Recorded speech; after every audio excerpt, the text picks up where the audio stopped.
बच्चों लोग, this is your SST educator Ujjwala पुंज और आज हम लेकर आ गए हैं फिर से हमारा चैप्टर क्लास 10th का रिसोर्सेज एंड डेवलपमेंट। और आज हम इसको करने वाले हैं कंटिन्यू। और जिस टॉपिक को पढ़ेंगे उस टॉपिक का नाम है डेवलपमेंट ऑफ रिसोर्सेज। बच्चों बेसिकली आप लोग ये सोच रहे होंगे कि यार मैम वैसे तो रिसोर्सेज से डेवलपमेंट होता है, तो फिर ये उल्टा क्यों लिख दिया, रिसोर्सेज की कौन सी डेवलपमेंट होने वाली है। तो देखिए बच्चों, सिंपली इस टॉपिक का ये मतलब है कि हमारे ये जो प्यारे प्यारे से संसाधन हैं ये ना आ गए हैं खतरे में, ये आ गए हैं बहुत ज्यादा डेंजर में।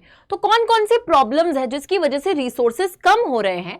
एंड व्हेन वी से development of resources, it actually means कि क्योंकि ये रिसोर्सेज खतरे में आ गए हैं तो अब हमें इन्हें कंजर्व करने की जरूरत है, यानी कि बचाने की जरूरत है। तो बेसिकली कंजर्वेशन की बात करता हुआ टॉपिक है। सबसे पहले यहां पर जो क्वेश्चन पूछा जाता है वो ये पूछा जाता है कि डेवलपमेंट ऑफ रिसोर्सेज एसेंशियल क्यों है, या फिर डेवलपमेंट ऑफ रिसोर्सेज की नीड क्यों है। जिसके लिए आपको लिखना होगा वो 3 प्रॉब्लम्स जो कि हमारे रिसोर्सेज पर बनी हुई हैं। देखिए वो फटाफट से हम 3 प्रॉब्लम्स को देखेंगे। फर्स्ट प्रॉब्लम है डिप्लीशन ऑफ रिसोर्सेज। यार जब मैं बोलती हूं डिप्लीशन का क्या मतलब होता है, खत्म होना, किसी चीज का कम होना। क्यों खत्म हो रहे हैं रिसोर्सेज? क्योंकि यहां पर बच्चों कुछ लोगों की जो ग्रीड है, जो लालच है, वो सेटिस्फाई नहीं हो पा रहा। तो कुछ लोगों के ग्रीड को सेटिस्फाई करने के चक्कर में हमारे ये रिसोर्सेज कम कम कम कम होते चले जा रहे हैं।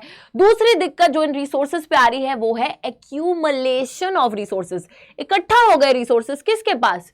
अमीर लोगों के पास। तो अमीर जो इंसान है उसके पास बहुत सारे रिसोर्सेज पहुंच गए, गरीबों के पास पहुंच नहीं रहे, जिसकी वजह से बच्चों एक सोसाइटी क्रिएट हो गई of the haves and have nots. और तीसरी चीज यहां पर आ गई है इनडिस्क्रिमिनेट एक्सप्लॉयटेशन, यानी कि बच्चों बिना सोचे समझे लोग जो है रिसोर्सेज को एक्सप्लॉयट करते चले जा रहे हैं, उनका शोषण करते चले जा रहे हैं, जिसकी वजह से क्या हुआ है, ग्लोबल इकोलॉजिकल क्राइसिस की सिचुएशन क्रिएट हो गई है। तो चलिए मेरे साथ रिपीट कीजिए कि कौन कौन सी हमारी जो प्रॉब्लम्स हैं हम लोगों को देखने को मिलती हैं। Let us list down these problems. First problem is depletion. मैंने अभी अभी आपको बताया था, आपको साथ साथ रिकॉल करना है। कम क्यों हो रहे हैं resources? To satisfy greed of a few individuals. ठीक है, कुछ लोगों के लालच पूर्ति के चक्कर में यहां पर डिप्लीशन हो रहा है। चलो उसके बाद एक्यूमुलेशन की वजह से क्या हुआ, हैव्स और हैव नॉट्स की सोसाइटी क्रिएट हो गई। यानी कि कुछ लोग, हैव्स का मतलब है जिनके पास सारा रिसोर्स पड़ा है, और हैव नॉट्स जिन तक वो रिसोर्स पहुंच नहीं पा रहा, अमीर और गरीब मान लो यहां पर। उसी के साथ बच्चों इनडिस्क्रिमिनेट एक्सप्लॉयटेशन, बिना सोचे समझे जब शोषण करना चालू करा तो क्या हुआ, एक सिचुएशन क्रिएट हुई of the global ecological crisis.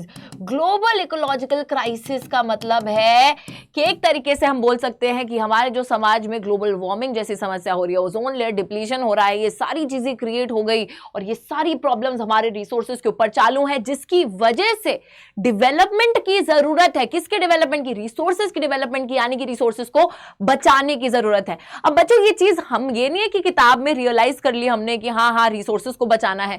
ये सब लोगों को पता था कि रिसोर्सेज को बचाने की जरूरत है इन सभी प्रॉब्लम्स के चलते। एंड दैट इज व्हाई हमारे जो वर्ल्ड लीडर्स थे बच्चों वो सारे मिलते हैं और यहां पर वो क्या करते हैं वो भी देखेंगे। लेकिन सबसे पहले समझते हैं कि किस चीज की जरूरत है हम लोगों को यहां पर। तो देखिए क्या लिखा है कि if the present trend of resource depletion by a few individuals countries continues then the future of our planet is in danger. अगर इसी तरीके से आप इन रिसोर्सेज का, संसाधनों का शोषण करते जाओगे, या कुछ देश भी ऐसे हैं जो जरूरत से ज्यादा पोल्यूशन करते जाएंगे, तो ऐसा नहीं है कि सिर्फ वही पोल्यूशन हो रहा है। पोल्यूशन ना पूरे सबको झेलना पड़ेगा, उसका इंपैक्ट पूरी दुनिया भर में उसका इंपैक्ट जो है उसको झेलना पड़ेगा। पूरे प्लैनेट का जो फ्यूचर है, भविष्य है, वो बहुत ही चिंताजनक स्थिति में है बच्चों। एंड दैट इज वाई जरूरत किस चीज की है यहां पर, there is a need for sustainable development, जिससे हम सस्टेन कर सके, आगे आने वाले टाइम तक जी सके, गुजारा कर सके, इस तरीके से डेवलपमेंट करनी होगी। अब सबसे पहले यहां पर अगर अलग से क्वेश्चन पूछ लिया जाए कि व्हाट इज सस्टेनेबल डेवलपमेंट, तो let us just read the definition once, फिर मैं आपको एक्सप्लेन करती हूं। देखो लिखा क्या है, it means development should take place without damaging the environment and development in the present should not compromise with the needs of the future generations। यानी कि बच्चों जो विकास है, जब आप डेवलपमेंट करते हो तो वो इस तरीके से करा जाना चाहिए कि प्रेजेंट जनरेशन भी डेवलपमेंट कर सके, जो हमारी जनरेशन है वो भी डेवलपमेंट कर सके, लेकिन फ्यूचर जनरेशन जो आगे आने वाली पीढ़ी है उसकी डेवलपमेंटल नीड्स भी हार्म नहीं होनी चाहिए। अब मैम इसका क्या मतलब है, बिजली यूज करना छोड़ दें, पानी पीना छोड़ दें हम लोग, हाँ फ्यूचर के बचाने के चक्कर में हम क्या लोग जमीन पे अब घर नहीं बनाएंगे, जमीन को भी छोड़ देंगे क्या? तो बच्चों ऐसा नहीं है, मैंने ये थोड़ी बोला है कि आपको गिव अप कर देना है। यहां बोला जा रहा है कि आपको ग्रीडी नहीं होना है, लालची नहीं होना है, इनडिस्क्रिमिनेटली चीजें नहीं करनी है, एक सस्टेन्ड तरीके से चलना है कि जितनी जरूरत है उस हिसाब से रिसोर्सेज को यूज करो ताकि फ्यूचर के लिए भी कुछ बच जाए। आगे आने वाले आपके जो पीढ़ी है, जो बच्चे होंगे, उनके लिए ऐसा अच्छा लगेगा कि पानी तक नहीं होगा, जमीन नहीं बचेगी किसी भी डेवलपमेंटल नीड के लिए, हाँ बिजली नहीं बचेगी, कोयला नहीं बचेगा, पेट्रोल नहीं बचेगा, तो that won't be a good thing ना। तो उनके लिए भी बचा के रखना है और अभी भी थोड़ा तरीके से यूज करना है ताकि सस्टेन कर सके। तो that is sustainable development without compromising the needs of the future generation. ठीक है जी, अभी ये डेफिनेशन भी आएगी तो लिख लेंगे।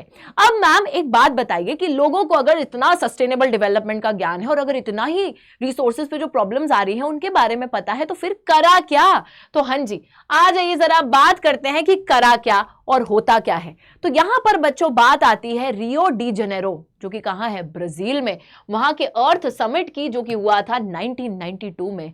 ये जो समिट है बच्चों एक तरीके से मीटिंग है, जहां पे क्या होता है, जून 1992 में मीटिंग कंडक्ट करी गई थी रियो डी जेनेरो में, और यहाँ पे 100 से भी ज्यादा अलग अलग स्टेट्स का मतलब है अलग अलग कंट्रीज, 100 से भी ज्यादा कंट्रीज के जो लीडर्स थे बच्चों वो यहाँ पे मिलते हैं एक दूसरे के साथ में ब्राजील के अंदर for the very first international earth summit.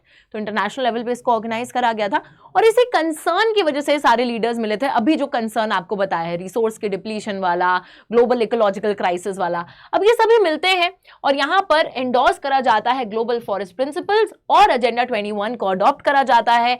Majorly ये मीटिंग इसलिए करी गई थी बच्चों ताकि सस्टेनेबल डेवलपमेंट को 21वीं सदी में 21st सेंचुरी में हम लोग लेकर आ सके ग्लोबल लेवल पर। ठीक है, तो सभी को जागरूक करने के लिए समस्या के बारे में बताया गया और साथ ही में कुछ ग्लोबल फॉरेस्ट प्रिंसिपल्स, फॉरेस्ट को बचाने के लिए कुछ प्रिंसिपल्स अडॉप्ट करे गए, एजेंडा 21 को अडॉप्ट करा गया ताकि हम लोग सस्टेनेबल डेवलपमेंट अचीव कर सके ग्लोबली। अब आप लोग सोचेंगे कि मैम इस समिट के अंदर ये जो एजेंडा 21 अडॉप्ट करा गया है इसमें ऐसा क्या हो गया था? हाँ, ये कोई बच्चा नहीं है बच्चों जिसको अडॉप्ट करा है, ये एक चीज, एक प्रिंसिपल है जिसको अडॉप्ट करा गया है सस्टेनेबल डेवलपमेंट को अचीव करने के लिए। इसमें एक सेपरेट क्वेश्चन बोर्ड एग्जाम्स में पूछा जाता है, दैट इज वाई इसको हम अपने नेक्स्ट क्लास में कवर करेंगे। ऑल्दो बड़ा छोटा सा टॉपिक है, बट हाँ क्योंकि इस पे एक सेपरेट क्वेश्चन आता है तो we will cover this in the next class. I will see you next time. I hope अभी जो है सारा का सारा टॉपिक आपको आ गया है समझ में। ठीक है, तो हमने क्या क्या पढ़ा एक बार समराइज भी कर लेते हैं, फिर क्लास को एंड करेंगे। तो हमने देखा कि डेवलपमेंट ऑफ रिसोर्सेज के लिए कौन सी 3 चीजें हैं जिसकी वजह से डेवलपमेंट की नीड पड़ी है। तो फर्स्ट थिंग इज कि रिसोर्सेज डिप्लीट हो रहे हैं कुछ ग्रीडी इंडिविजुअल्स की वजह से। दूसरी चीज है रिसोर्सेज एक्यूमुलेट हो रहे हैं जिसकी वजह से हैज और हैव नॉट्स में सोसाइटी डिवाइड हो गई है। और तीसरी चीज ये है कि लोगों ने इनडिस्क्रिमिनेटली एक्सप्लॉइट कर दिया जिसकी वजह से एक ग्लोबल इकोलॉजिकल क्राइसिस की सिचुएशन क्रिएट हो गई है। जरूरत है सस्टेनेबल डेवलपमेंट की जिसको समझा गया रियो डी जेनेरो के अर्थ समिट को कन्वीन करा गया 1992 में, जहां पर 100 से भी ज्यादा जो कंट्रीज हैं उनके हेड्स मिलते हैं। ग्लोबल फॉरेस्ट प्रिंसिपल्स को भी एंडोर्स करा जाता है, एजेंडा 21 को अडॉप्ट करा जाता है। अब क्या है ये एजेंडा 21 जानेंगे अपनी अगली क्लास में। तब तक के लिए take care and bye bye.